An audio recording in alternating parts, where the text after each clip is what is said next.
All right, good afternoon, everybody.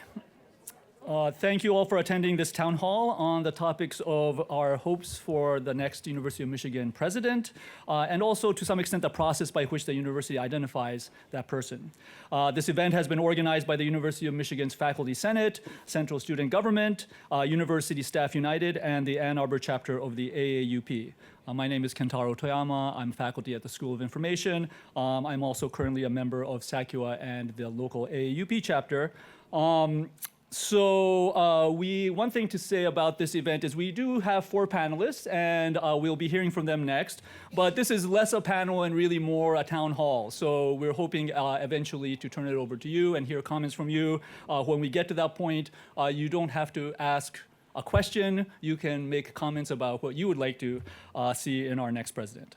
Along those lines, this session will be recorded. Notes will be taken by Ann Marshall of the Faculty Senate office, and some edited version of those notes will be sent to both the search committee and the regents so they can see that. I've also been told that Regents Jordan Acker, Mark Bernstein, Paul Brown, and Sarah Hubbard might be online, and if they are, welcome. And also Eric Veal, who's one of our panelists, is on the search committee. So one way or another, all of our comments will be transmitted. So next, I'd like to introduce our panelists. Joining us on Zoom is Judith Wildey, who is research professor and former senior associate dean of the Schar School of Policy and Government at George Mason University. She has conducted research on a range of topics, but relevant to today is research about university presidential searches and the search firms that have been used in them. The AAUP chapter invited her to speak with us during our previous presidential search. Welcome back, Judith, and thank you for joining us online. Derek Peterson, immediately to my right, is chair of our Faculty Senate and Ali Mazrui Collegiate Professor of History and African American Studies. He is, I didn't know this until I looked him up today, he is a recipient of the MacArthur Fellowship, often called the MacArthur Genius Fellowship, for his research on East African colonial history. Welcome, Derek. Nathan Sadowski, next to him, is lead negotiator and treasurer of University Staff United, the recently formed staff union on campus, and academic program manager for the Department of Earth and Environmental Sciences. His undergraduate thesis in mathematics and biology was titled Two Accounts of History, a phylogenetic approach to reconstructing gene trees and species trees, or 95 theses on species, a treatise. Okay, there's a pun in there in case you caught that. And then further on the right is Eric Veal Jr. He's president of Central Student Government, doing a dual degree in political science and secondary education. He previously chaired an Illinois state-mandated committee called the State Education Equity Committee while he was a student. And I looked up one of the minutes of that committee, and impressively, all the other committee members are high-ranking officials in the education system in the state of Illinois, and somehow they decided he should be chair. So very impressive.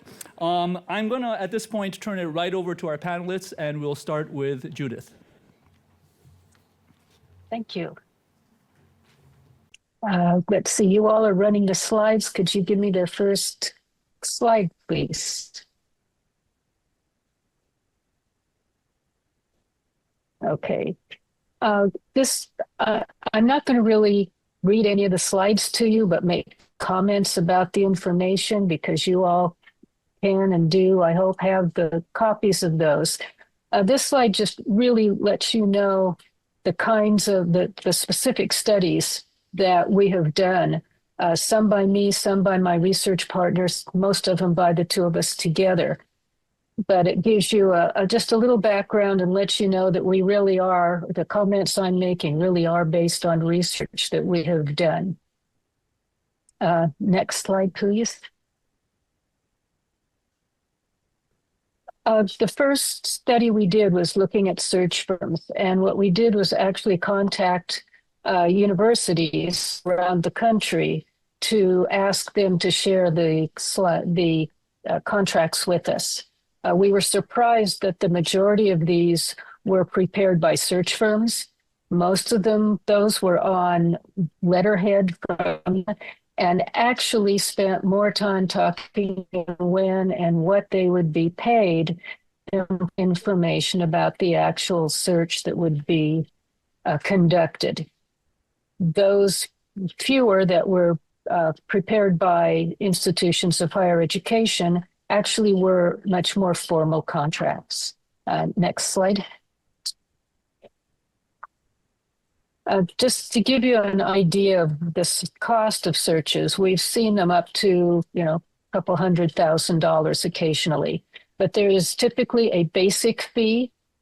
Then they have expenses. For instance, if they are traveling to University of Michigan to present to you, they will charge you for that.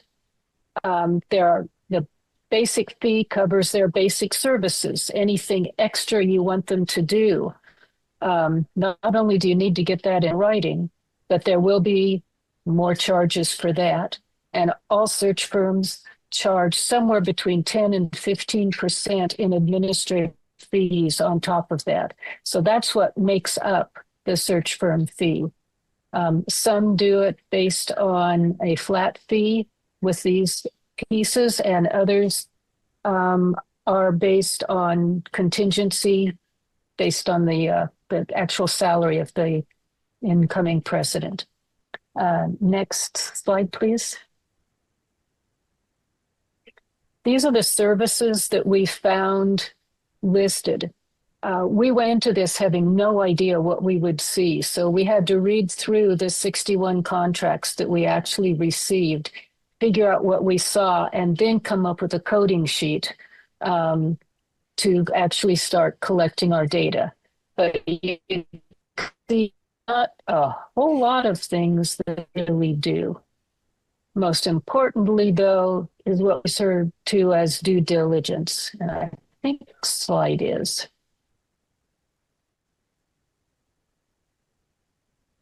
Confidentiality, yes. Confidentiality is something that we see required.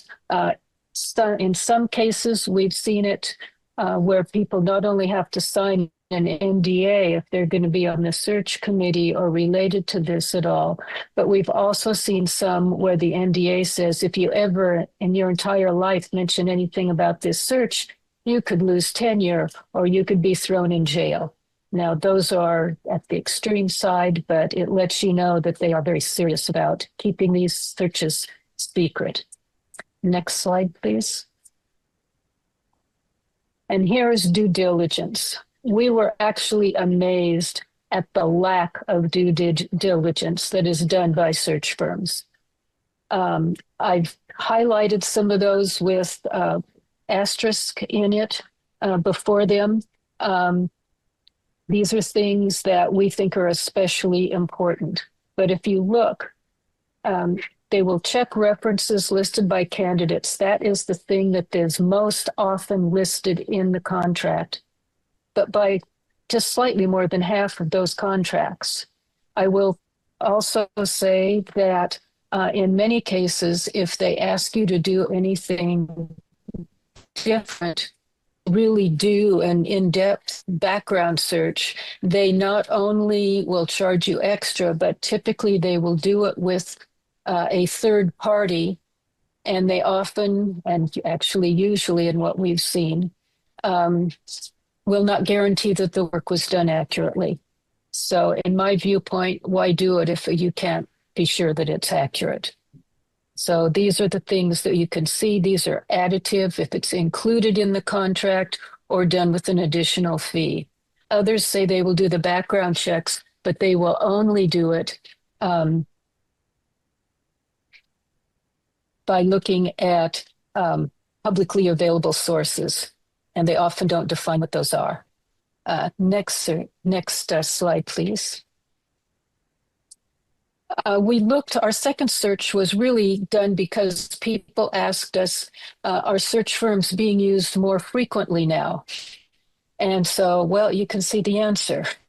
When Jim went in, my research partner went into the Chronicle of Higher Education and looked at 40 years of their data, looking at 1 year every 10.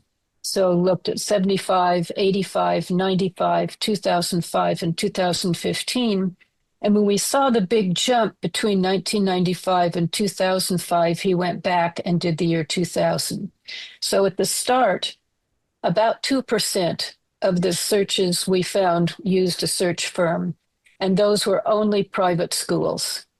Now it's at least 92%. Private and public's about equally, but they are ubiquitous. So next slide, please. We also did a study where we looked at the experience of the search firm leaders. And you can, as you can see by this, the leaders themselves, very few have experience in higher ed, other than the fact that they went to college. Now, having said that, their staff may be much more of what you want in someone to help you, who they may have really much more relevant experiences and background. But I just wanted you to see that in many cases, the search firms really don't know much more about a search than you all do. So next slide, please. We also looked at the length of the presidencies. And as you can see, and as you've heard, I'm sure in other sources as well, it has decreased. We think part of the reason for that decrease, we're about to start a study to actually look at this, but we think that part of the reason is the secrecy, because a lot of presidents have stepped down early saying that they could not get their faculty and staff to trust them because they were hired in secrecy. The search firms will tell you secrecy is necessary, and they will tell you you need to have someone who's been a president before. But data show that close to 80% of presidents are one and done. Another 18% serve a second time. So there really aren't that many, shall I say, used presidents around out there. They claim that presidents will be fired if someone finds out that they're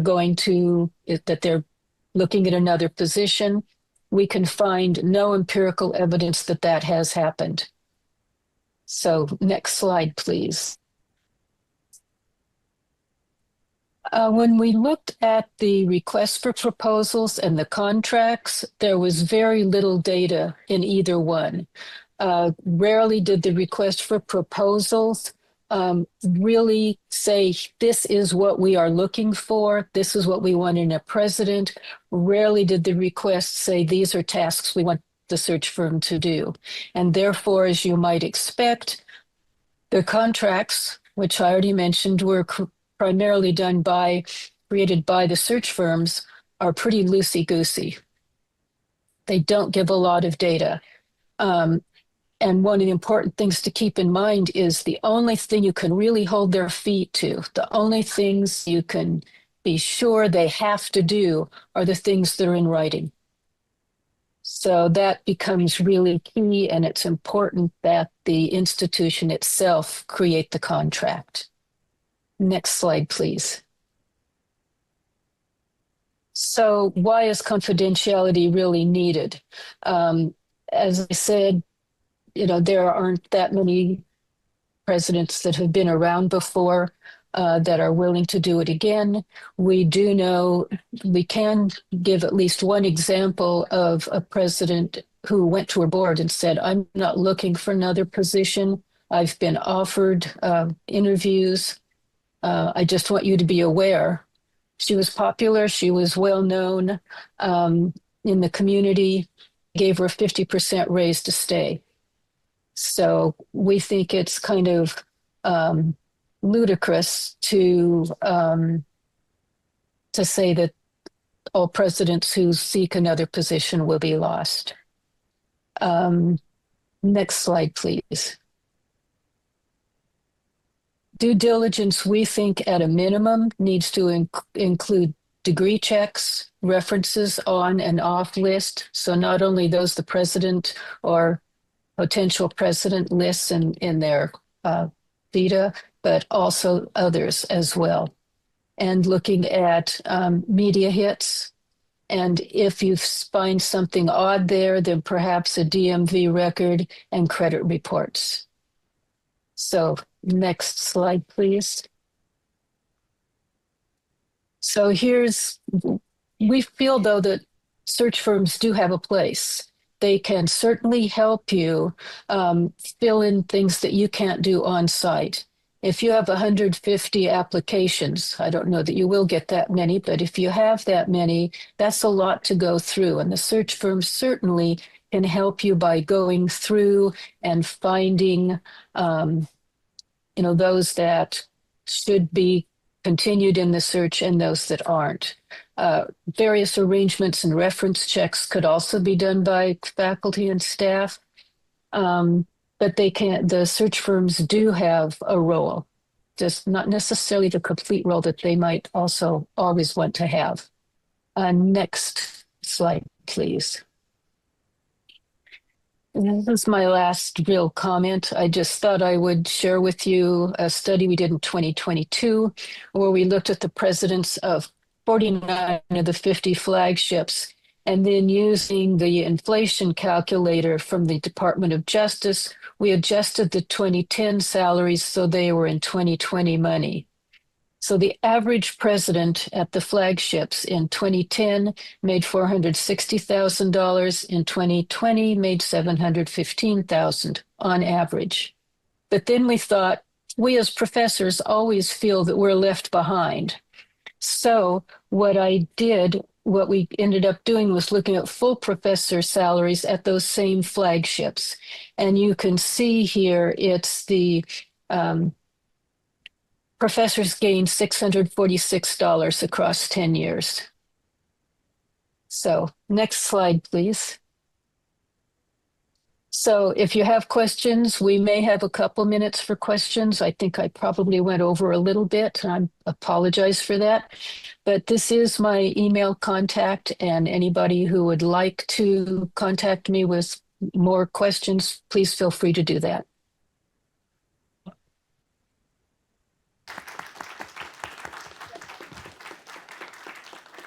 Thank you, Judith. Actually, we decided that we would have some questions for you prepared, so I'm going to ask them. You just presented a case for an open process for the presidential search, and I will say that some of us in this room have pressed for in our previous presidential search to have that search be open.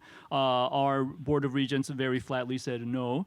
But I wonder if there are any compromise methods where we can get some of the benefits of an open search without it being fully open. Yeah, certainly are areas that you can work with the search firm on to have some kind of compromise there. As I said, some of the beginning stuff certainly can be done by either the search firm or you all. There are also, as you go through it, one thing to ask for is to what extent they're willing to share information with broader groups of faculty. I have seen at, Claremont McKenna College a few years ago, they had planned on a secret search. The faculty really didn't want it. They agreed that, it would be open, and they just plain asked the faculty, will you please not talk a lot amongst yourselves?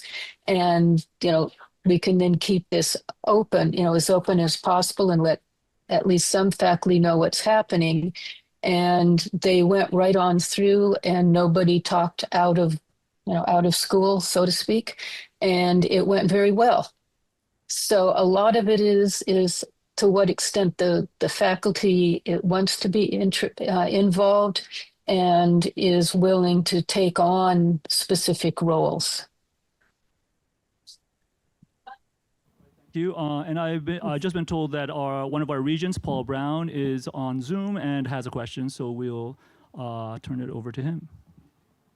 Yep. Can you hear me now? It appears to be unmuted. Great. I can hear you. Great. First of all, thank you for joining us and doing this for our university. It's very, very important. I guess a couple of quick questions on the presentation. I'm sure there's much more background that you didn't speak of, and maybe a couple of comments. I took a few notes, if you don't mind. The first was Sure. the question on the diligence that is prescribed in the contract. And then you eventually got to the list of things that you think should be added. I can assure you, every one of those things that you listed to be added is done either by the search firm or by internally or other third parties that we deem more capable or competent on any one of those. Secondly, I don't know how familiar you are with typical contracts. Maybe I'm a little hypersensitive as a lawyer, but the lack of guarantees, that type of CYA, so to speak, language of we Yep. do not guarantee that all of this will be, that is in every contract in the history of the world practically, because no firm wants to be left open if they, miss something and to be sued. Obviously, Well, if and they don't ever get they don't ever get to work in that industry again. So I don't think that is that unique right.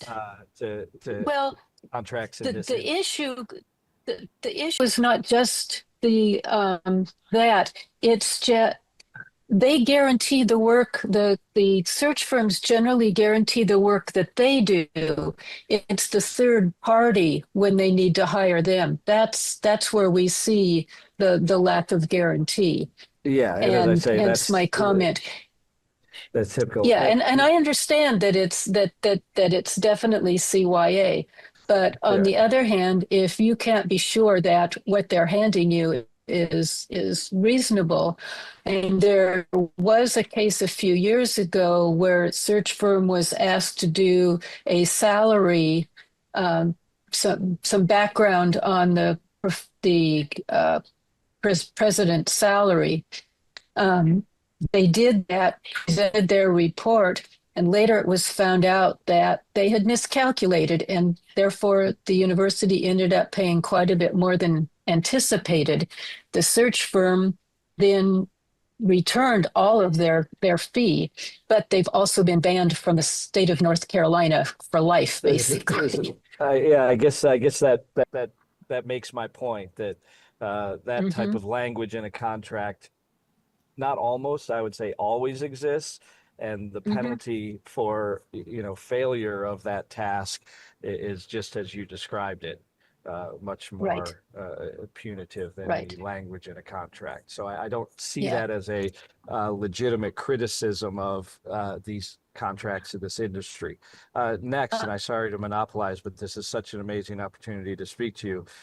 You spoke and gave some data about the frequency of search firms being used. And I actually looked mhm. back in the history of University of Michigan, of which I have some familiarity all the way from the 60s, personal familiarity with the people involved. And I found no correlation, and in some cases, an inverse correlation into when the University of Michigan has used a search firm and the success of that president.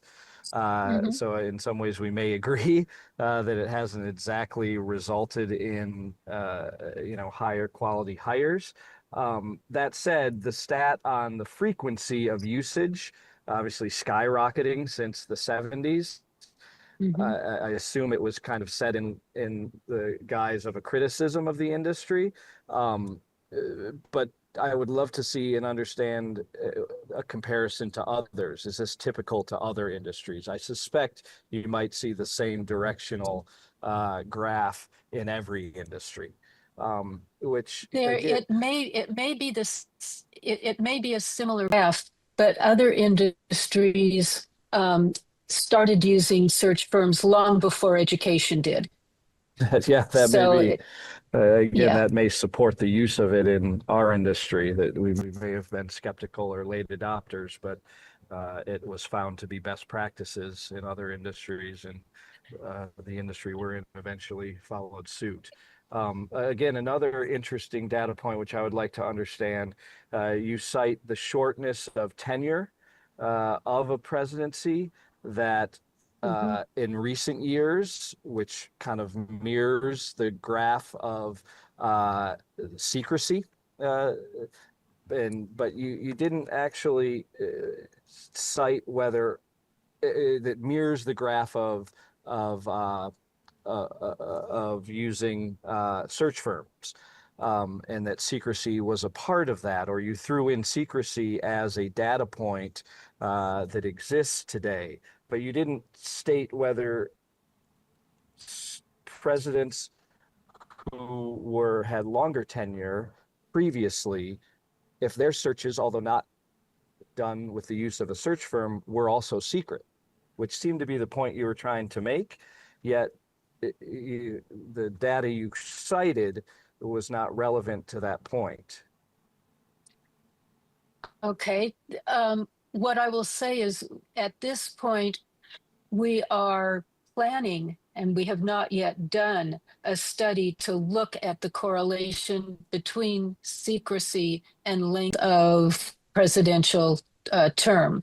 What we can say is we have certainly seen a greater number of presidents who have left within 2.5 years of their first walking in as president, and that several of them have cited the fact that they were selected secretly, and that led to mistrust on the part of faculty and staff. So we've called those failed presidencies, but we don't mean the president was bad. We just mean they lasted less than half of their original contract.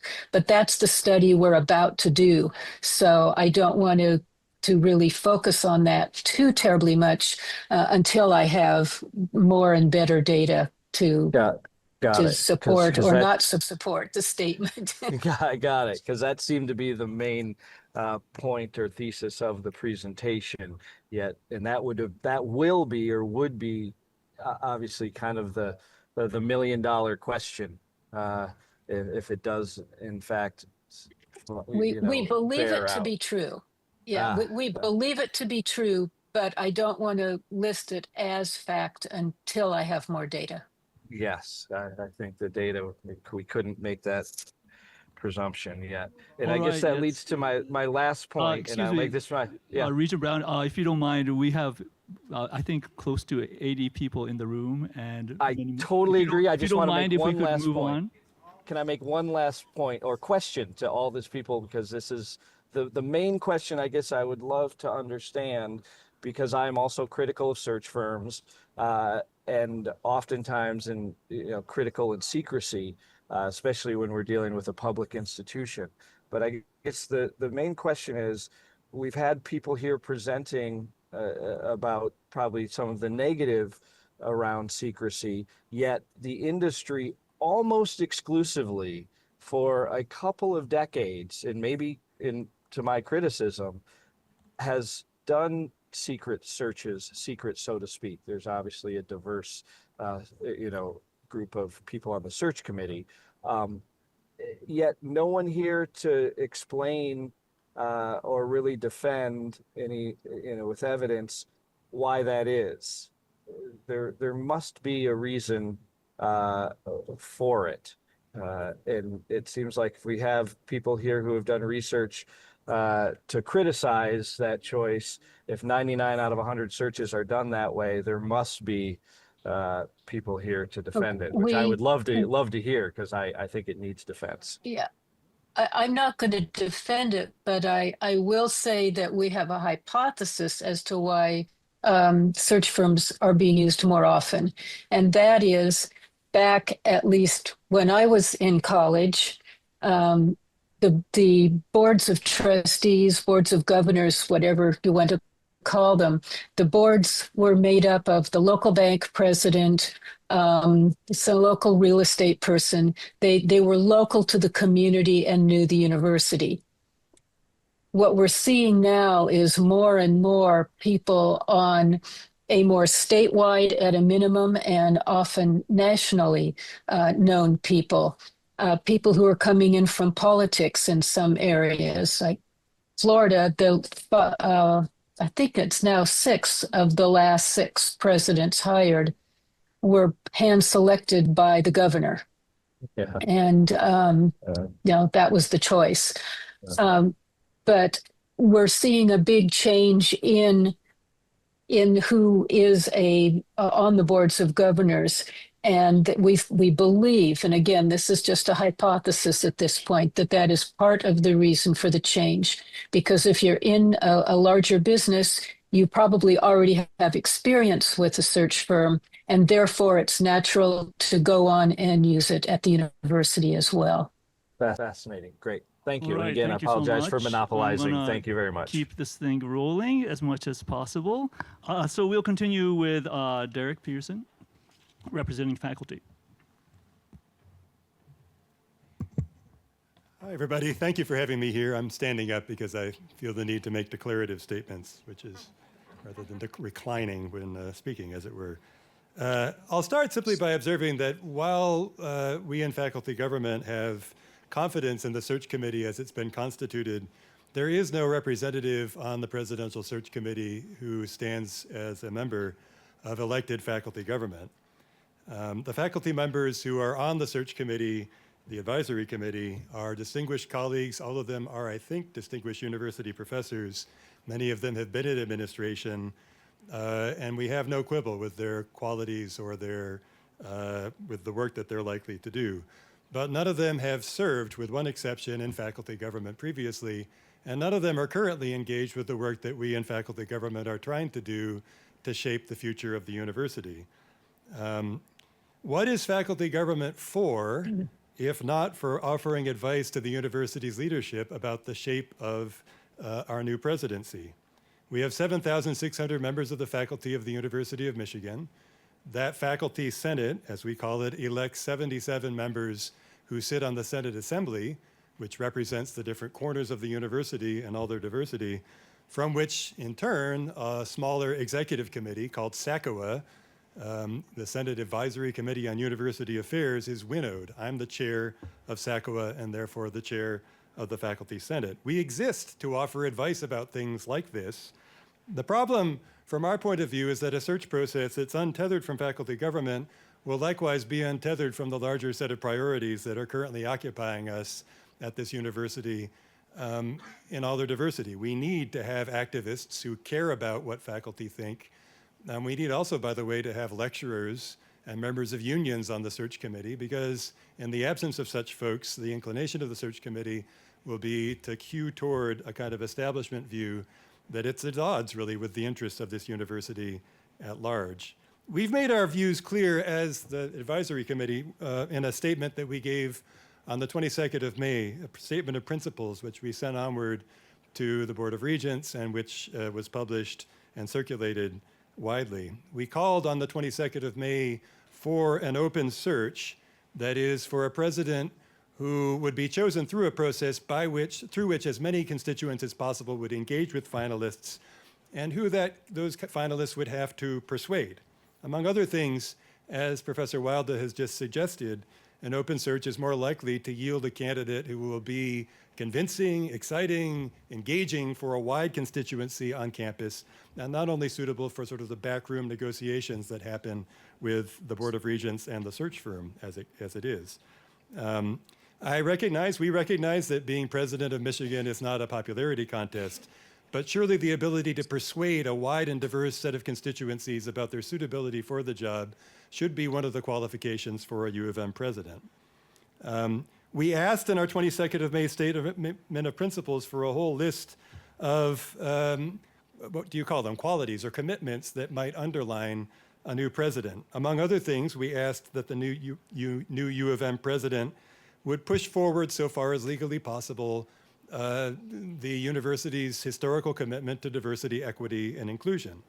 We asked also that the new president would consider joining a mutual defense compact to defend the interests of this university in concert with other Big Ten institutions. We asked for a president who would stand up against the political intrusion of authorities in Washington. We asked for a president who would re-empower the deans who know how the institution runs at a kind of department level to set their own budgets and make cuts as necessary in their school's operations. And we asked for a president who had demonstrated a commitment to shared government. It's not entirely clear to me why SACOA was left off the search committee as it was constituted, but it may be that our list of principles was rather too specific, maybe so.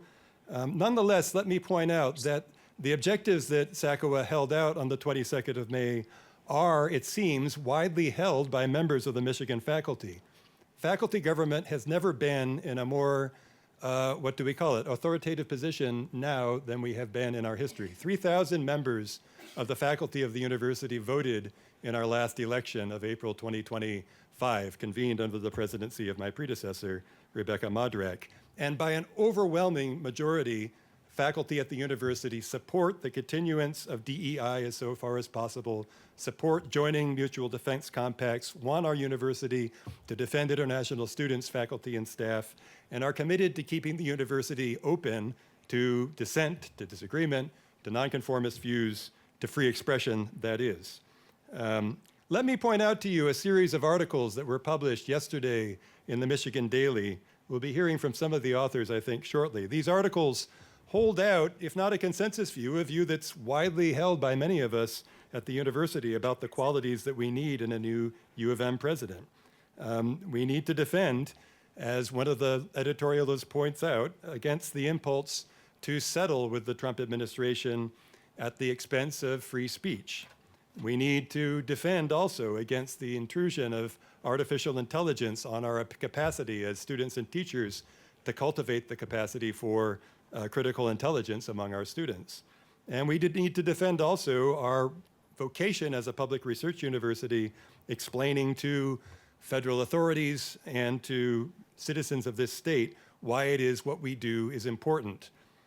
Speaking personally also, not as chair of SACWA, but as a member of the university faculty, I would like this university also to take seriously the demands that student protesters have been making now for almost 24 months, calling on our university to disengage itself from the support of the state of Israel, which, by all accounts, this is no longer controversial, is committing a genocide in Gaza. It's, to me, a shame against a public institution like this one that we have as yet been unhearing and unresponsive to the claims that student protesters have been consistently making at great cost of their personal liberty and welfare over the past 2 years.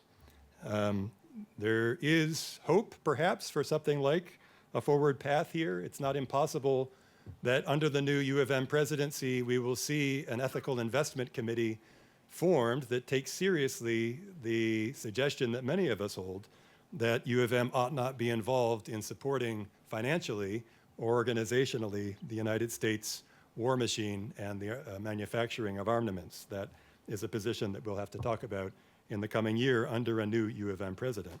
Whoever that president may be, that president is clearly going to need to articulate and defend the purposes of liberal education at a time of great threat. And that is a position from which we must start. We can't have a backroom wheeler-dealer. We've got to have someone who's in a position to stand up on behalf of this world-leading public university and defend what it is that we do, which is to educate our students in the critical capacity for reasoning as citizens of this United States. Thank you very much.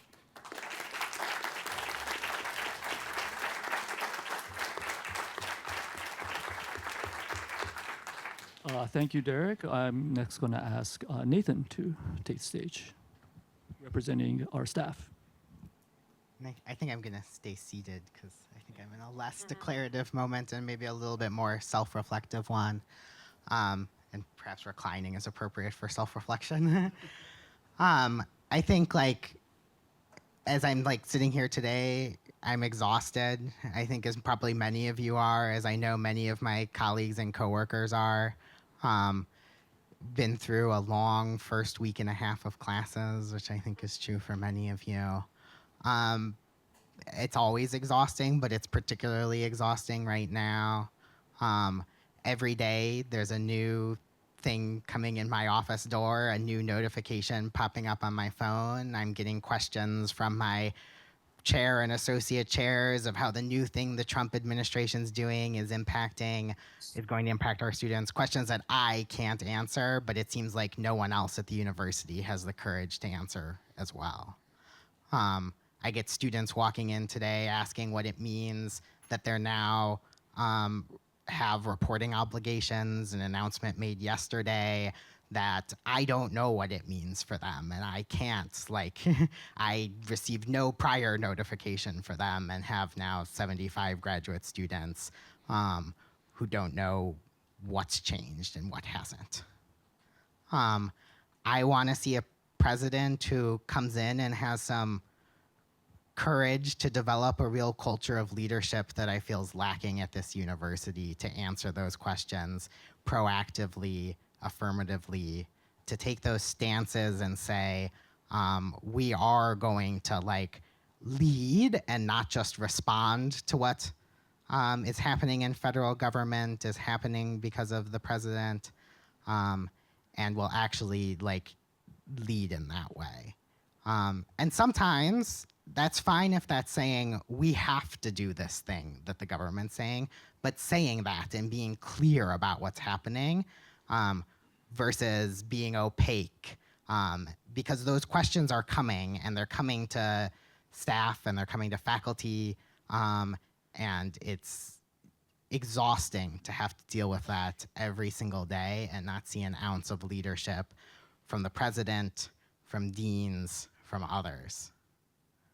I want to see a president who understands that exhaustion and knows that those conditions of being a staff member at the university results in worse learning conditions for our students, who comes in and is able to respect the work that we do as staff, respect the labor organizations that we're part of, and as much as they're possible to honor that work through a living wage so that staff aren't working multiple jobs to support themselves and their family, that teachers in the child care centers are making some of the least amount of money at this university, and they're able to thrive in their jobs and provide the education to the students that we're here every day to do.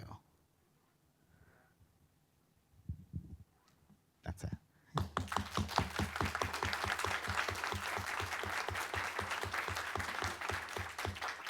Thank you, Nathan. And we'll next ask Eric to comment on behalf of students.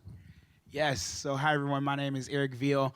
And as I said, I am a student, so I'm going to have to leave in a few minutes because I'm supposed to be in class right now. So, but I wanted to make sure I stopped by. And I also want to thank you all for the opportunity to be up here and represent student voices across our campus. I know we have some students here. Very excited to have them join us today. I also want to point out another member of our search committee who represents graduate students on our search committee in the back corner back there, Angelica Priviero, who is the president of the graduate student government here on campus.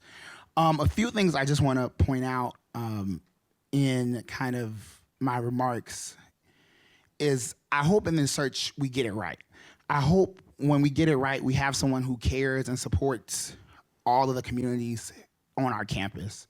Someone who has character, someone who ensures that our university is leading and headed to success for a plethora of years to come, but centers that in the people this university serves.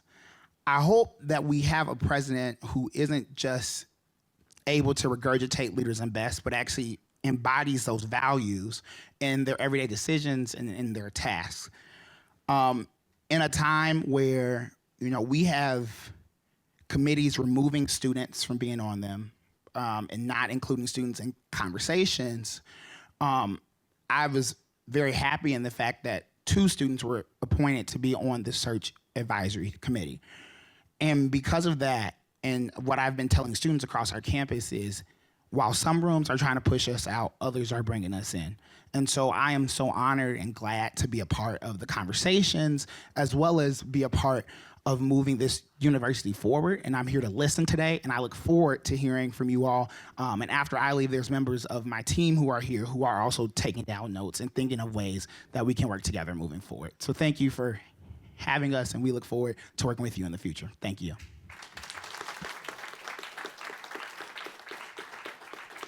All right, so another round of applause for all of our panelists. Thank you so much.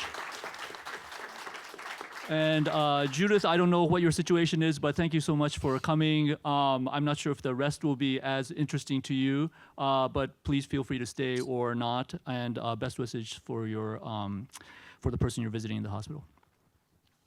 All right, so we're going to Thank open you. this up. Could I say something? Absolutely.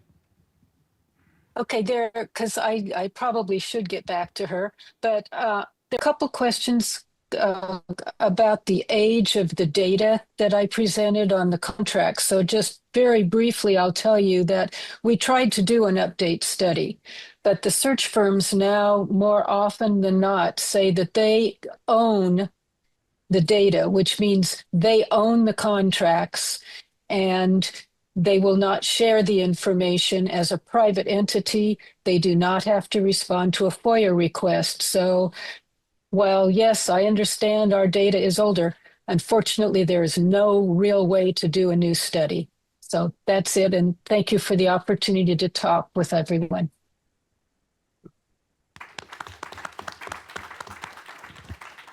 Okay, we're now going to open it up to all of you. And questions to the panelists are, of course, welcome, but you can also just make standing comments. Let me suggest maybe try to keep it to 2 minutes or less per person. Do you have a question about the proceedings, or do you want to be the first commenter?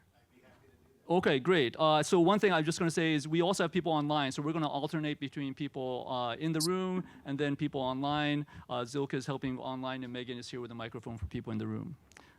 Let's go ahead. Larry Junk, professor of There's a microphone. Speaking on behalf of myself and a group called Voices for Carbon Neutrality, urging that the new president be ready to move the university faster towards carbon neutrality. In very early 2021, this university approved a plan, Presidential Commission's carbon neutrality plan for moving the university. That plan has been felt to be an excellent plan. Since then, progress over 4.5 years has been very slow. The good news is that we've hired a sustainability director, Shana Weber, a vice provost, Shalanda Baker, and we also have Jeff Chattis, vice president for who is CFO, all very committed to moving the university towards carbon neutrality. The bad news is progress has been slow. My suggestion is that we all work together to make sure that a new president is ready to move on this from the day they arrive. What we don't want is a president who's going to say, I need 9 months to study this issue. We want this issue to keep moving forward. The new data center that's proposed has an enormous carbon usage on the order of 2/3 that of the entire 3-campus university. That needs to be addressed as well. And those are my thoughts.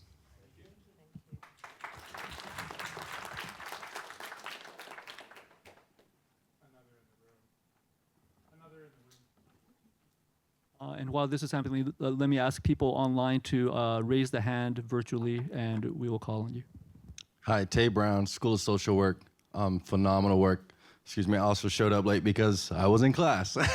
So I'll start with the question, offer some context, and then sum it up within 2 minutes, hopefully. But largely, I was just curious about the tools, maybe some measures of accountability for folks when we engaged in these conversations, largely around the political administration, whatever affiliation side you fall on, or in the middle, to the student body, because I've noticed large,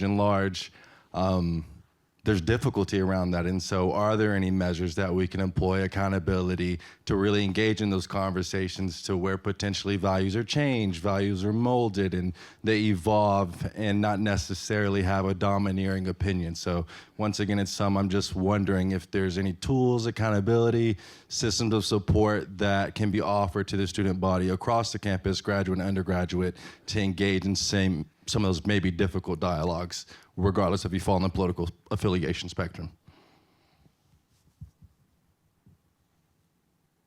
Do you want to take that, or should we roll that into a question that the president should be able to answer?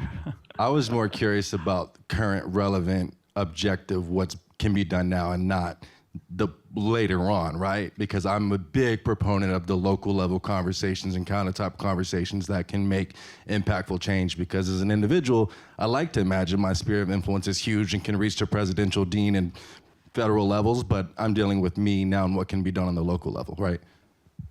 Yeah, can you remind me, social work, correct? So there's a few ways actually currently, and I a huge proponent of student government, if you can't tell. But your school has one. And so I think really working together with the president of your student government, and that also helps us kind of coordinate the response that we've been doing. One thing that we'll be encouraging as our interim president currently, as well as whoever the next president will be, we will encourage them to have dialogues with students. And that's one thing that on a student government side, one thing that we've been trying to put together is dinners with myself and my team, so we can hear those issues and hear the feedback, so I can take it back and also empower you to feel like you can go to your dean and you can go to other members of our administration and kind of voice your concern, opinion, and also have that feedback of, I want to know what you're going to do to support me in this time. So just to clarify, I'm not necessarily concerned about the administrative and those levels. I'm more concerned about the day-to-day peer interactions we have as graduate and undergraduate students. I guess it's not necessarily merely a question of being heard. It's about engagement. How do we encourage that engagement amongst peers to where we can create that space where it's going to be maintained respectfully, regardless of where we fall on the political spectrum, if that makes sense. Okay, perfect. So this is what I will say. I think that's something that we're trying to figure out ourselves in student government after, everything that we're looking at and the things we want to get done is making sure that there's space to have respectful discourse. And I think that's something that we're working on. So I don't have a clear, concrete answer for you, but I think that's something that we're all working on across our campus. Thank you for the honesty and transparency. Yeah, and connecting that to our topic, I think we could certainly ask for a president who is very focused on creating a culture in which that kind of dialogue can take place. Thank you. Can I just briefly mention that faculty government with CSG is putting together a series of 4 free speech events on the DIAG, thanks to Eric and CSG support, which will give us a chance to stretch our First Amendment muscles. So the first one will be later this month. It's about what we want in a new U of M president. There will be a mic on the DIAG and a chance for anybody to speak freely. And there are a number of other such events that are meant to give us a chance as a community to reason together across our disagreements. So keep your eye open for that too.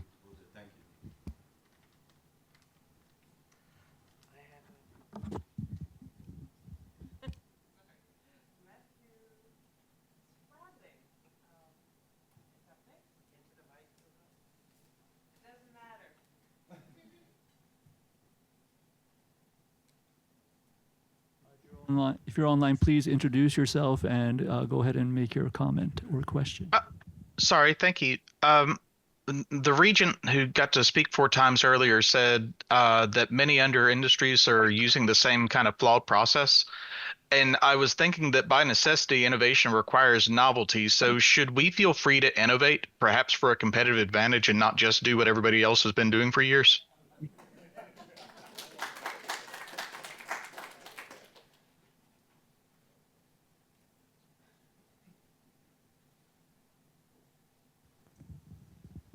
Hi, I'm Ely Wu, and I am in the Departments of History and Women's and Gender Studies. And I just wanted to tie together a couple.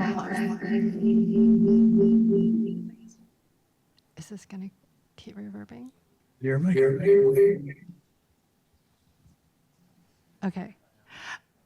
Tie together a couple of threads that were mentioned in the last 2 comments about the big data center, right, about the having difficult conversations. And so I want to speak very strongly that I'd like the next president to be a champion for the humanities, right? Not just big data, right, but for the humanities. As somebody who understands that the humanities are vital to a modern university. The humanities, as many of you know, this is where we study and grapple with crucial existential questions that are more important now than ever. Questions like, what kind of society should we have? How do we understand and promote human dignity and well-being? And how can we communicate our ideas and converse effectively with people who may not think as we do? I'd like a president who recognizes the importance of these issues and who knows that the humanities are essential for the success of our students and the success of our university communities. And so, because I'm talking about the humanities, I'd like to close by quoting the 19th century playwright, writer, wit, and persecuted homosexual Oscar Wilde, who gave this definition of a cynic. He said, "A cynic is someone who knows the price of everything and the value of nothing." UM must avoid becoming a cynical place that focuses on prices and ignores values. Humanities are where we study the range of possibilities that we can use to create societies full of value. I hope the next president will be a value-focused leader who can show everyone how important the humanities are for our institution and the world. Thank you.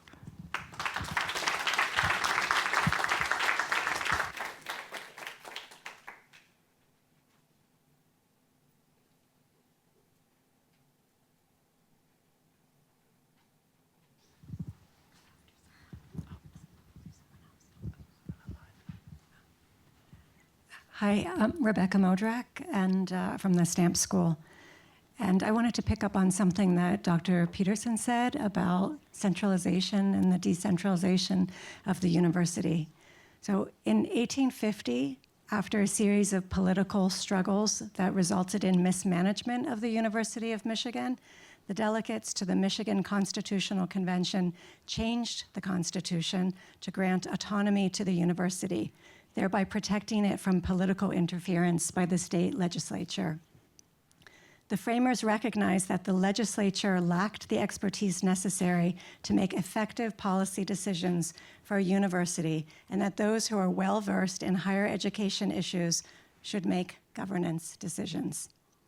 For over 170 years, the lack of excessive state-level bureaucracy has allowed Michigan's public universities to respond nimbly to disciplinary changes. In fact, the University of Michigan has become noted for its decentralized decision-making process, which also extended to school, college, and faculty governance. Academic deans have long been considered the decision makers most knowledgeable about the needs of their specific programs, who are best positioned to make strategic academic and budgetary decisions. But this is quickly changing. Last year, the budgetary and hiring authority was shifted from the deans to the EVPs, executive vice presidents. Academic units were told you can't require diversity statements during job searches, a mandate that could be attributed to political interference. This summer, CSCAR, the unit that provides statistical guidance to students, staff, and faculty, was shuttered without discussing a potential closure with faculty. And recently, the block funding that supported individual faculty research and creative work in Stamps, Taubman, and the School of Music, Theater, and Dance was completely eliminated without discussion with deans and faculty. We are being told that the Arts Initiative, a unit that's centralized, will fill the void of funding granted by school communities. That's simply not true, as any arts professor could easily tell you. Just as the state had the wisdom not to crudely and incompetently meddle in our academic programming, our central administration should not manage decisions best considered and implemented by faculty and deans. We need a president who will reassert the autonomy of the schools and sustain the tradition of decentralization. Thank you.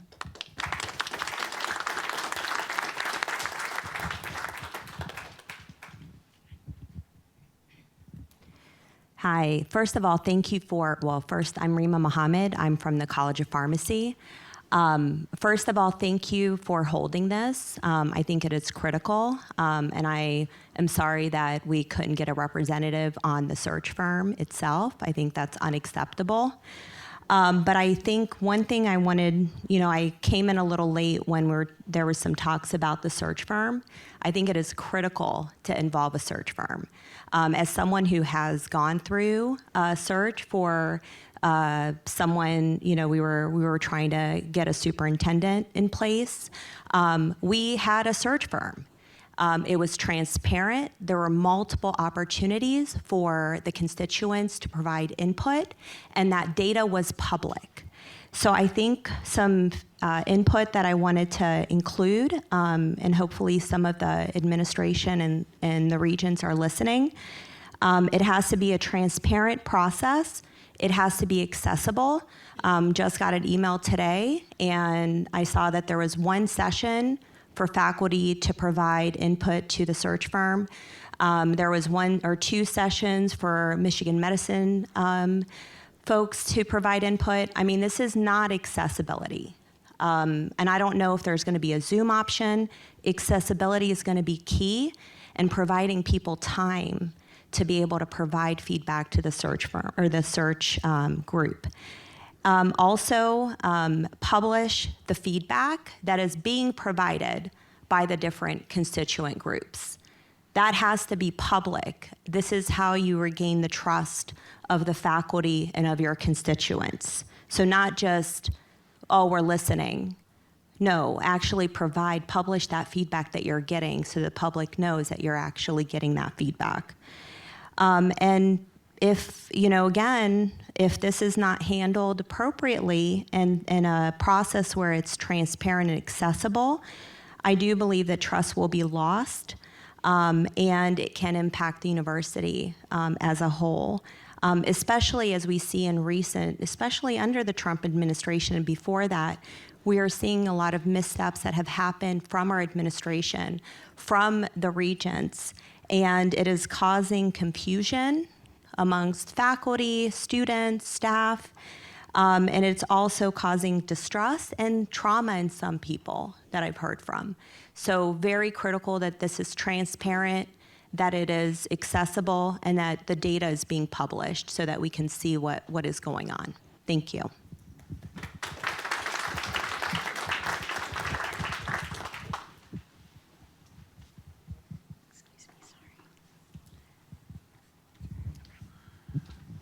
Good evening, colleagues. My name is Charles Davis, faculty member in the Marsall School of Education, where I study student activism and institutional repression, amongst other things. Not that we have any of that happening here. I want to first extend my appreciation to the panel for the conversation, and also my colleagues with whom I joined in writing a brief essay that was again published in the Daily that Derek mentioned, which calls for a president that will exercise moral and political courage.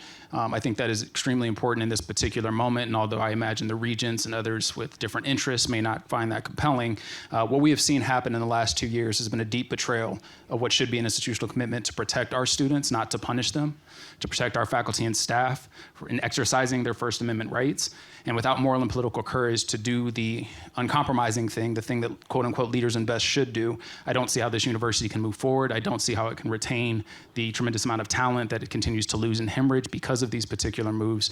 And I want to also stress the importance of that with regard to our students. I've heard time and time again from students who have been attempted to be recruited who do not want to be here, who do not find this place to be hospitable.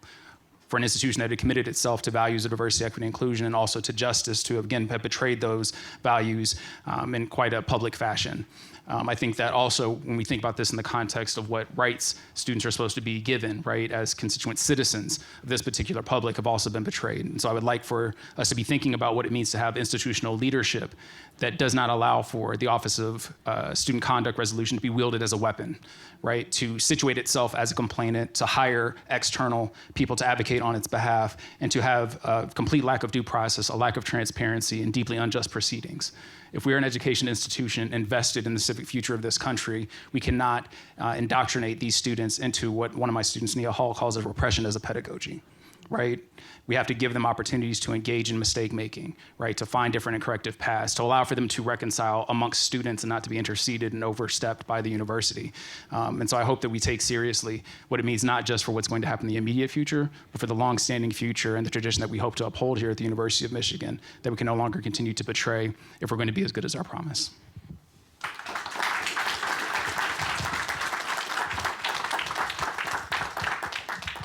Thank you. My name is Stephen Ward. I'm a faculty member in the Department of Afro-American and African Studies, also known as DAS, and in the Residential College, 2 LSA units. I'd like to make 3 quick points, but first 3 questions to our colleagues who are overseeing the Zoom. Is Regent Brown still in the room? Yes. Thank you. Are any other regents present? If you can tell, are any members of the search firm present? Don't even know who they are. Secrecy in action.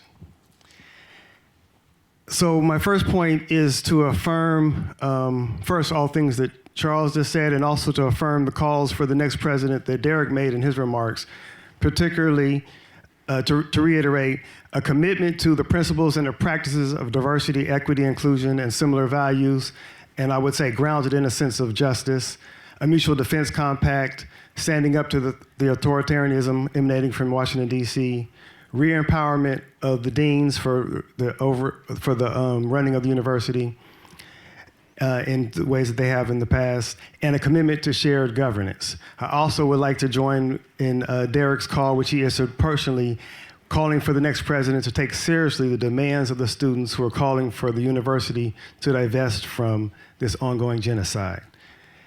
Derek referenced the idea of an ethical investment committee. I would like to also join with him in calling for that as one such step. That's my first point. My second point is I would like for us, for here in the room, but for the daily report and any other reports, and including for Regent Brown to hear, and I would encourage you to share with your colleagues, that we should differentiate this gathering, this town hall, from the listening sessions, which I understand will be happening. I think were just referenced by Rima. We all today received an email from the university about these listening sessions. The timing would help to suggest that today's event, particularly for those who aren't able to be here, might be of a piece with that. It is not. As we've heard, as Quintero told us when we opened, this event has been organized autonomously by faculty, members of the staff, and students to create a space where we can have some type of broad, perhaps we can think of as democratic conversation. In these times, we all know that the need, that there is a particularly strong need to create spaces for democratic engagement here and anywhere throughout society. So that's what we should understand what this is. This town hall is a space created autonomously. None of us did it out of our obligations at the university. We didn't check a box as perhaps the regents are in terms of what they need to do to carry out their search. This happened because people as part of this community decided that we needed to create space to discuss and communicate to you, Regent Brown and others, what we understand is happening now and needs to happen in the future at this university, and particularly in the context of the hiring of the next president. So again, let's differentiate between this space and those listening sessions.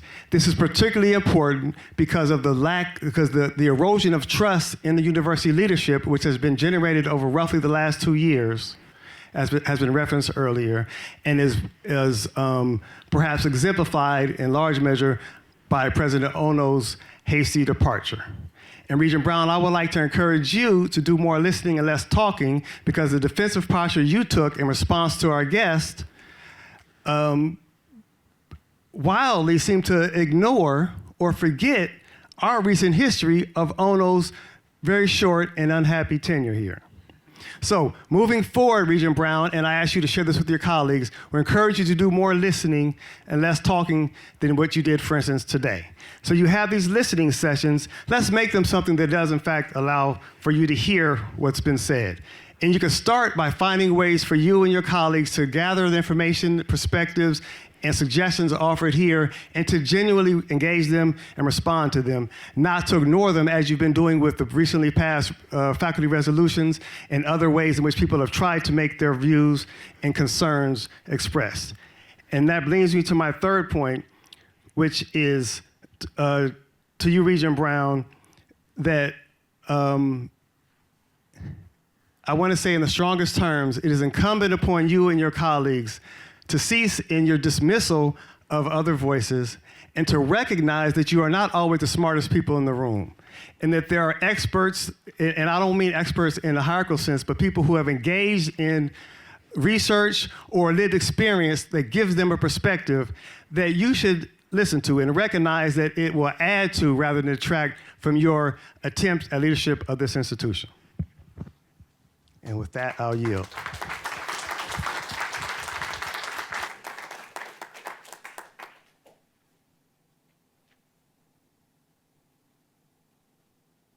Thank you, Luke. So we had a lot of things going wrong at UM pretty spectacularly, and landed in the New York Times, like I think 24 times over the last year. A bit embarrassing. But I want to speak about something that I think is flying under the radar, and that is the fungus-like spread of AI. at this university, which seems to be proceeding without any apparent oversight, without any thought or awareness or acknowledgement of the dangers that AI poses to the environment, to intellectual property rights, to mental health, and in the end, probably most importantly here, to the integrity of teaching, learning, and intellectual and creative life at this university. While, I mean, AI is without doubt useful to some extent, and it varies a lot by field, right? I get that. But it is also importantly a de-skilling machine. And our students actually seem to be much more aware of that than our CIO, and they're actually not much in favor from what I can tell. But a university with its name needs to take a critical and cautious and analytical stance rather than allow itself to be captured by technologies that are being championed by the like of Elon Musk and Peter Thiel. We should ask ourselves why they are being championed by these people and whether we should so enthusiastically allow ourselves to be captured by openly right-wing ideologues and declared enemies of higher education. Thank you.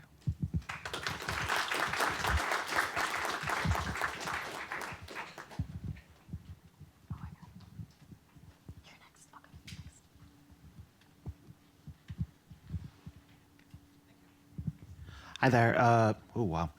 My name is Dom Blovichet. I'm a staff member over at the Dearborn campus. So I have 2 points that I'd like to make. One is on behalf of the person who left early. In my time here at the university, which has been about 10 years, I'm a former graduate student. This is my third presidential search, and the last two have ended not well. And so I guess one curiosity and priority that I have, which is not really a question for anyone in this room, but where is the autopsy on those presidencies about what went wrong, about what maybe was missed in a search, and maybe what sort of practices were or weren't taken over the course of their tenure that led to their departures. So that's my first point. The other point, as a member of the Dearborn staff, it is very clear to me where the university's largest priorities lie, and it is certainly not in the city of Dearborn or Flint. And so I think one thing that I would really like to see in an incoming president is someone who champions the existence of 3 campuses under the banner of the university. As we've seen through collective bargaining agreement negotiations, through university-wide policies, and through sort of general money moving, very little priority is given to the staff, the faculty, and especially the graduate workers on the Dearborn and Flint campuses. Thank you. All right, we have. Does this work? All right, we have Rita Lee from the. You cannot use your laptop. You need to use the microphone. Can folks hear me? Thank you for recognizing me. I just want to say I agree with all of the U of M community members, so faculty, staff, and students who have spoken on what they'd like to see in a president. I think I'd just like to echo that as a staff member and an alum to this university and a lifelong Michigan resident, that what I'd like to see in a president is someone who respects the community, that respects the people who provide the benefit of public education and healthcare to the university. It's the staff, it's the non-tenure and tenure track faculty, it's the graduate student workers, it's the research staff, and I think respecting them also involves respecting our unions. So not eroding away at our ability to picket, meaning using amplified sound and using signs on sticks. I think this also means negotiating in good faith and not using these scare tactics to dissuade members from wearing their buttons or having water cooler talks. This is a very common union labor organizing tradition.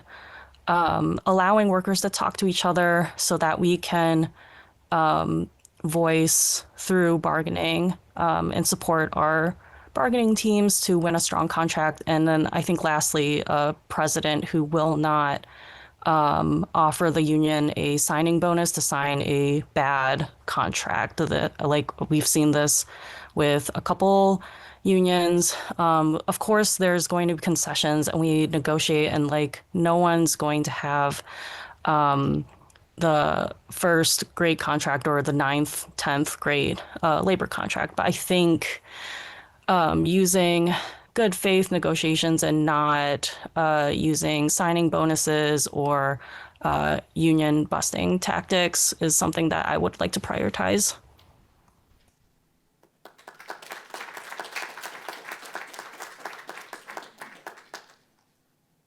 Hi, I'm going to stand because I don't sit and talk very well. I'm Sam Bagenstos from the law school and the Ford School. And I just want to reflect on something that I've been thinking about a lot since I've been in here, and agree with a lot of the comments people have made. But there's something Stephen said that really stands out to me. Why are we all here? Right? We don't have to be here. This is not an official proceeding. This is something that folks on the faculty, the staff, AAUP, others pulled together, students pulled together because we want to have a voice. We want our voice to be heard by the people who are making the decision about who's going to be our next president. And honestly, it's not for a lot of us about what our individual working conditions are going to be. I mean, that's a part of it, but it's about something much bigger. It's about why we care about this school. You know, I mean, I think about this, like, I think about why people are wearing Block M's all the time around here. It's not just the damn football team, right? It's because this is a place where people come and they, you know, when they're young and they meet people who are totally different from them and have different views and are forced to consider their own views and learn how to think critically about the world. We're a teaching institution that changes people's lives. We provide and produce knowledge in the humanities, in STEM, and in professions like law and public policy and elsewhere, and medicine, that make huge differences in the world. You know, we're a state institution that serves the state and the country, at least ideally. That's we love that about this institution, about being part of the academy, which has such an important democratic role, you know, as one of the crucial institutions of civil society at a moment when we really need it. And this is a moment when the academy is under attack in a way that it has not been in our lifetimes. You know, I used to talk a lot to my grandparents who lived through McCarthyism and were on the bad end of McCarthyism. And, you know, this is as bad or even worse, because here we have an enormous set of political forces arrayed against the academy, but also we have an academy that hasn't stood up for itself. And so that's the point that I want to make, which is our institution and the broader institution of higher education is not going to survive if we try to put our heads down and don't make the case for why it matters to people that we survive and thrive. And that doesn't mean we survive and thrive in the same ways. And there are all kinds of interesting conversations we can have about changing things. And, you know, my view about what that should be might be different than some other people's views. But we need to be making the case that this university matters to the state of Michigan and to our American democracy and to the world. And we need a president who's willing to stand up and fight for this university and the values it stands for, you know, the values of academic freedom, of free inquiry, of free speech on campus, of being an independent, knowledge-generating institution, a central part of our civil society. That's what I want to see in a new president.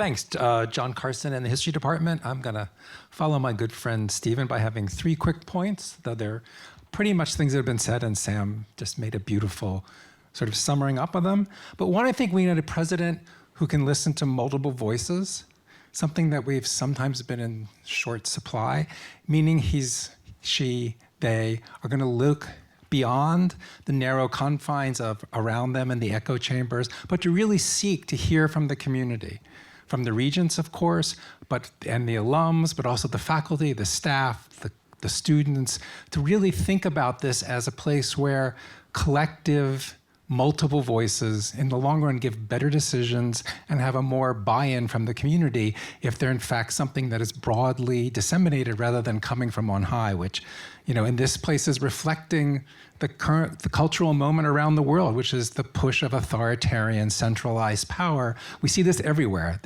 Michigan is no more or less part of it than Washington or almost any other place we can think of. And so that has to be pushed against, right? That to be more consultative and not top down. Second, as has already been said multiple times, a commitment to the fundamental values: diversity, equity, inclusion, scholarly excellence, and maybe broadly put, the push for justice. Justice internally, justice externally, being a just institution in a world that is not just, and trying to be a beacon for the possibilities of building a more just world, whether it's environmentally, or it's how you treat faculty and students and staff, or whatever it may be, right? We can build a better world here and use that as a model for how that can be spread more broadly. And thirdly, I would say, we need someone who is, this is a weird turn of phrase, maybe not even a turn of phrase, courageous humility.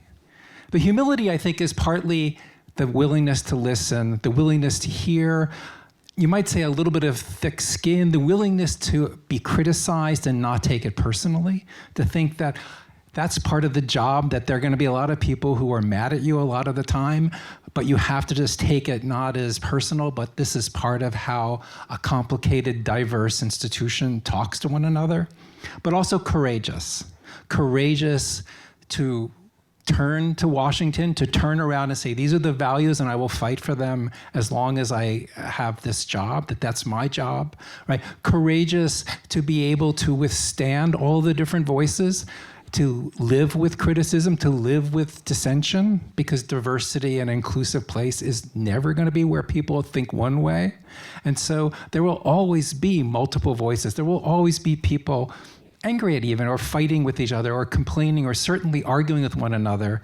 And we need a president who's courageous enough to say, that's what we want. That's what a real democratic culture is. It's not where everyone agrees. It's where everyone finds ways to talk and put out their views, and somehow we try to move forward. That's a form of courage we have not seen here in quite a while, but it seems to me it's central to have that kind of courageous president in order to be able to move forward and to continue, as Sam said and others, to make this the best institution that it can be.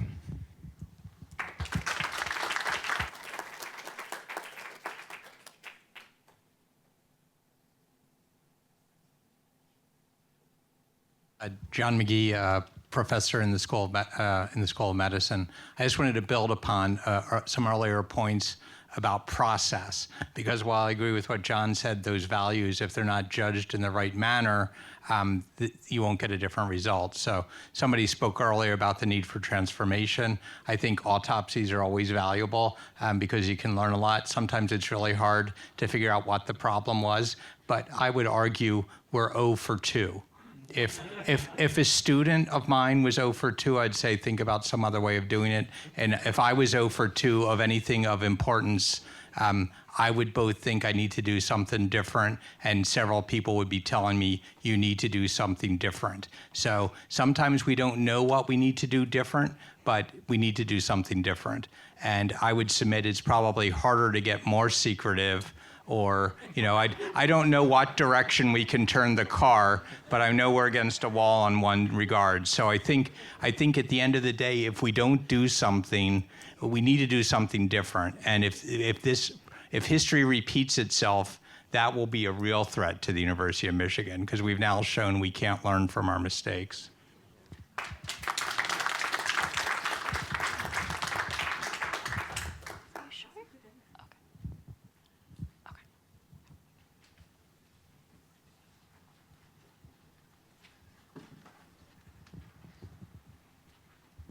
Hi, I'm Gretchen Keppel-Alex. I'm faculty in the College of Engineering. And as Sam said, universities are under attack.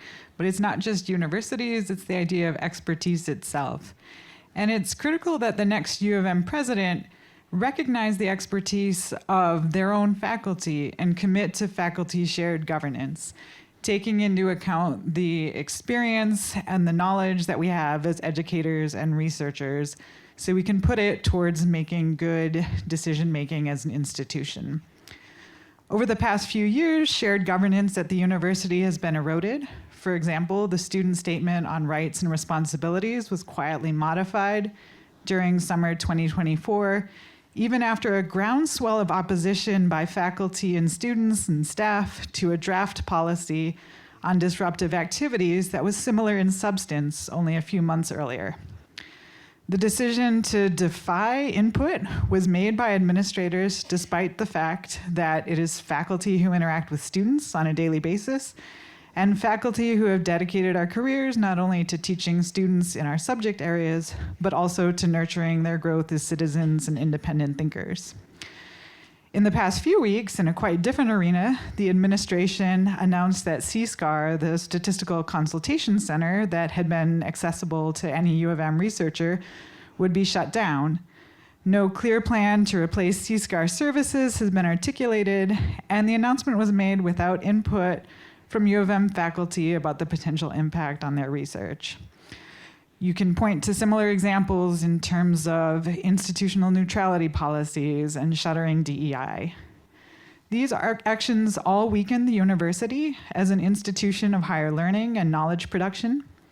To ensure that decisions are made in the best interest of U of M's mission, the next president must guarantee that elected faculty government representatives share decision-making power on equal footing with administrators and the Board of Regents.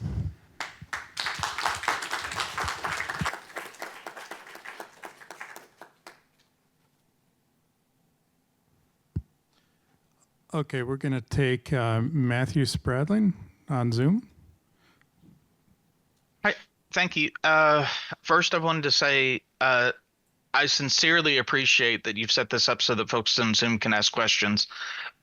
There's been lots of times where it's just been really hard to be able to be involved in things because of technological limitations that we shouldn't have. And the fact that you set this up and that you had it ready for us and everything to use, we sincerely appreciate it. And we don't mind waiting in line to ask a second question like this. That's completely fine. I hope that we can do more of these town halls because this has been a wonderful experience getting to communicate with our colleagues about all this stuff. I love it.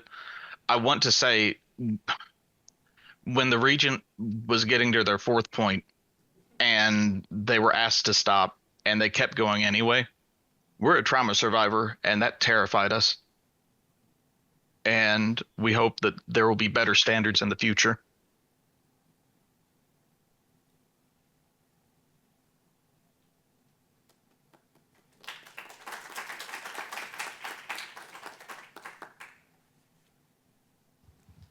I don't know if I'm up to giving anything like a last word, but I'm Scott Greer from Health Management and Policy, and I study the governance of complex organizations full of educated people with opinions. And to the extent that they function well, it's because they manage to get some trust, and gaining trust simply amounts in many cases to explaining yourself and listening to them. And an administration that explains itself, and in particular explains and reflects upon its errors, has been a rarity around here recently. We've already spoken about our presidential searches, but if you scratch beneath the surface, I had the pleasure of working under one Martin Filbert, another governance debacle that we haven't internalized and thought through. And I would say there's one very simple solution which the search is already failing to address, but there's still time, which is simply stop cutting off all the different mechanisms that allow people to engage with the university and provide a safety valve for anger. And there's so many of them. There's faculty shared governance. There's not having a scorched earth policy towards unions. There's not setting up kangaroo courts for students who have opinions that the regents don't like. There's a lot of ways to engage well-intentioned people who love this university, and if not gain their trust, at least gain a measure of respect for your willingness to explain yourself. And I think I have the expertise to say that that's a good idea in a lot of literature.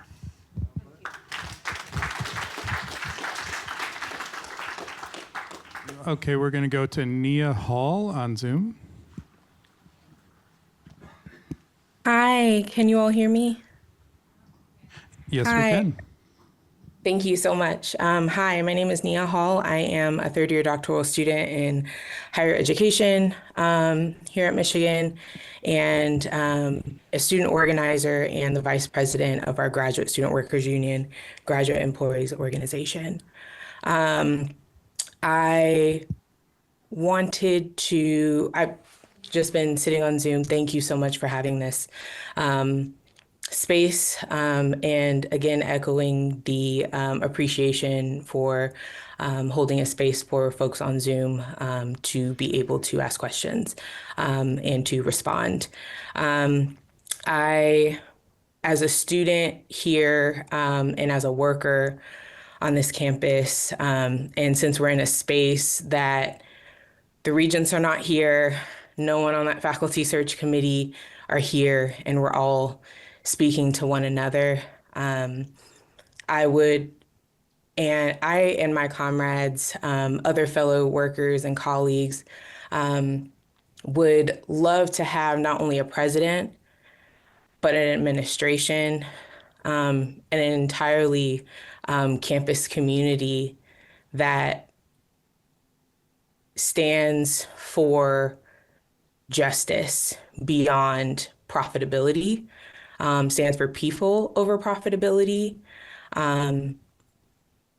As a student, as a graduate student on this campus, and as a union organizer, a lot of my comrades have been in spaces where, and are under advisors that have not supported our organizing for better pay and better wages. And so this is an ask, not just as a student or a worker, but as a campus community member, to have faculty stand more with your students, with your graduate students in these spaces, to not just have your few professors of color, your Black professors, your tenured few professors that show up to events and to actions that happen on campus, to stand up and show up, to not wait until your grants are taken away, not wait until your tenure is being put on the line to do something and to say something. There's been a common thread that has been said by many faculty, lecturers say it as well, and other workers on this campus, that the administration does not care about faculty. They do not care about their opinions. They do not care about the students. And because of that, that is a reason that we need to work together more. We need to do and be together more. I would like a president, I would like regents who actually have a background in education, for people on this campus to care about other people, and for a president and an administration that care about the community. Our university is actively encroaching on Ann Arbor and Ypsilanti and other surrounding communities, and no one, and very few people seem to care about that. And so having that, and having an ability to have faculty in your unique position of being both our supervisors, being both our mentors, being also our mentors and our advisors in these spaces, please support your students, please support your graduate students, your workers, undergraduate students, support your GSIs, your GSSAs, your GSRAs. And we want to be able to support you all in this space, and to have the ability to share governance in this space. So that is just my perspective from as a student, as a graduate student, and as a worker on this campus. I would love to see a president that cares not only about the campus community, but also understands that the community that we sit on is a part of the campus. It is our job to serve the community, not take from it. And I hope our faculty and our students and our staff, they remember that. Please, please think about what it means for us who are the most exposed and disposed on this campus and what it means. Please fight beyond the town halls, beyond talking to just one another. Please show up to things that are happening, and please support your students on this campus. Thank you. I really appreciate this space and hope that there are more conversations that we can have where we're actually organizing around these things.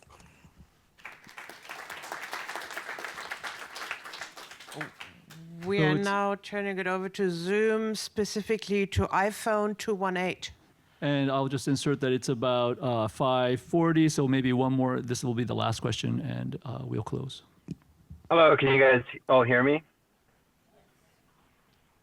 Yes, okay. This is Jesse Capistolaccio from College of Engineering, and just real briefly, I wanted to first state what I don't want to see is another leader that comes in and on the first day sends an email out about how proud they are for this position and some boilerplate message about what a great institution this is, and sort of not acknowledge the frustration and the fear that most of us are in right now. My graduate students in my research group are concerned about traveling. Can they leave the country and come back?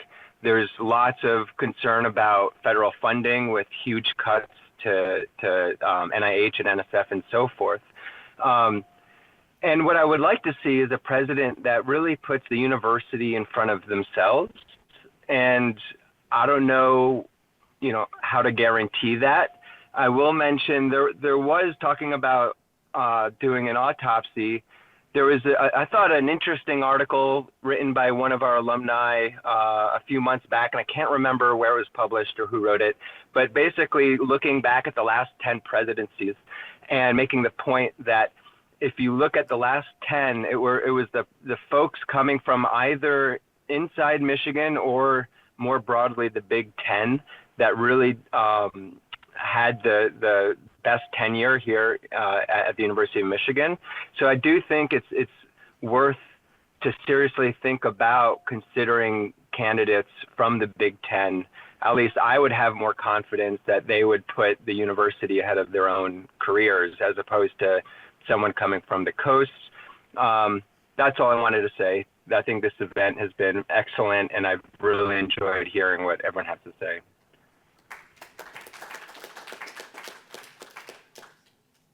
Well, we're going to close the session. Thank you all for your participation. I will say that I had many things that I wanted to say, but as moderator, I felt it was my job not to. But I really appreciate all the comments from everyone. They really covered so much of the things that I would like to hear as well. I especially want to thank the panelists, including those who have had to leave, but one more round of applause for them. And once again, this meeting was recorded. Notes were taken throughout. They will be edited and sent to the search committee and to the regents, so they will receive it.